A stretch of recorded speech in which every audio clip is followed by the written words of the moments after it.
भारत को चीन और अमेरिका से क्यों रहना होगा सावधान, एक गहरी पड़ताल। आज की हमारी खास रिपोर्ट, भारत को चीन और अमेरिका दोनों से क्यों सतर्क रहना चाहिए। भारत के सामने एक तरफ उभरता हुआ पड़ोसी चीन है और दूसरी तरफ दुनिया की सुपर पावर अमेरिका। दोनों ही भारत के लिए जरूरी भी हैं और चुनौती भी हैं।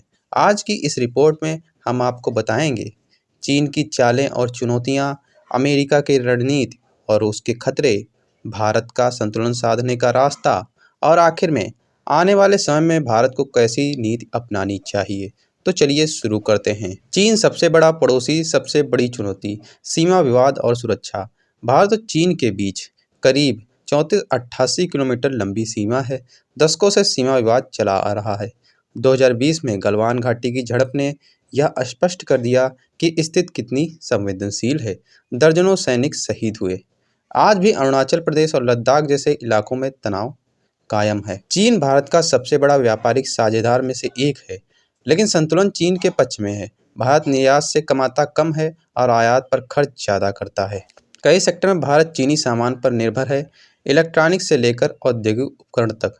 यह भारत की इकोनॉमी सिक्योरिटी के लिए चिंता का विषय है। चीन की string of pulse strategy, Hind महासागर में बंदरगाह बनाकर भारत को चारों तरफ से घेरने की कोशिश, पाकिस्तान का ग्वादर पोर्ट, श्रीलंका का हम्बनटोटा पोर्ट और यहाँ तक कि मालदीव में निवेश, ये भारत की रणनीति चुनौती बढ़ा रहे हैं। चीन की टेक कंपनियों के खिलाफ जासूसी और डेटा चोरी के आरोप लगे हैं।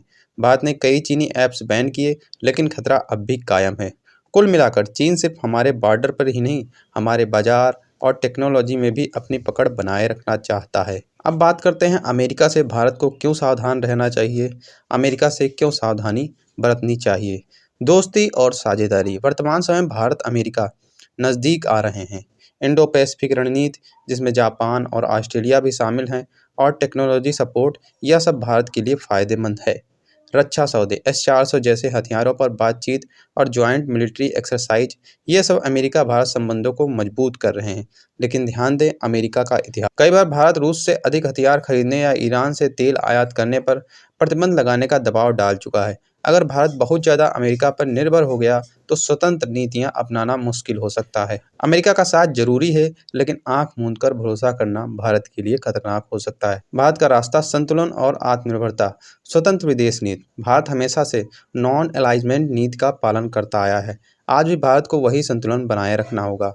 चीन और अमेरिका दोनों से संबंध जरूरी हैं, लेकिन भारत प्रथम सोच सबसे आगे होनी चाहिए। आत्मनिर्भर भारत। रक्षा उत्पादन, तकनीक, ऊर्जा, इन सभी क्षेत्रों में भारत को आत्मनिर्भर बनना होगा। उदाहरण, अभी भारत अपनी जरूरत के 70% से हथियार बाहर से खरीदता है। अगर यही स्थिति बनी रही तो किसी बड़े संकट में भारत दूसरों पर निर्भर हो जाएगा। पड़ोसी देशों से रिश्ते मजबूत करना। चीन के असर को कम करने के लिए भारत को दक्षिण एशिया और हिंद महासागर क्षेत्र में अपने रिश्ते मजबूत करने होंगे। नेपाल, श्रीलंका, बांग्लादेश, भूटान और मालदीव। अगर भारत इन देशों के साथ अच्छे से खड़ा रहेगा तो चीन का असर कम होगा। आने वाले सालों में दुनिया मल्टीपोलर यानी कई ताकतों वाली होगी। भारत के पास मौका है कि वह ग्लोबल लीडर के रूप में उभरे। इसके लिए जरूरी है चीन की चालों को पहचानना, अमेरिका की दोस्ती को सावधानी से निभाना और भारत को इकोनॉमिकली, मिलिट्री और पॉलिटिकली मजबूत बनना होगा। तो दोस्तों, स्पष्ट है कि भारत के सामने दो बड़ी ताकतें हैं। चीन जो सीधा पड़ोसी है और निरंतर चुनौती पेश कर रहा है, अमेरिका जो हमारा पार्टनर है लेकिन पूरी तरह भरोसेमंद नहीं है। भारत को इन दोनों के बीच संतुलन बनाना होगा। नीति स्पष्ट है, भारत किसी का मोहरा नहीं बनेगा, भारत अपने हित खुद तय करेगा। यही है भारत का असली सामर्थ्य। अगर यह रिपोर्ट जानकारी पूर्ण लगी तो इसे लाइक और शेयर करें। चैनल को सब्सक्राइब करना ना भूलें, ताकि ऐसी महत्वपूर्ण खबरें और विश्लेषण आप तक पहुंचता रहे। जय हिंद, जय भारत, धन्यवाद।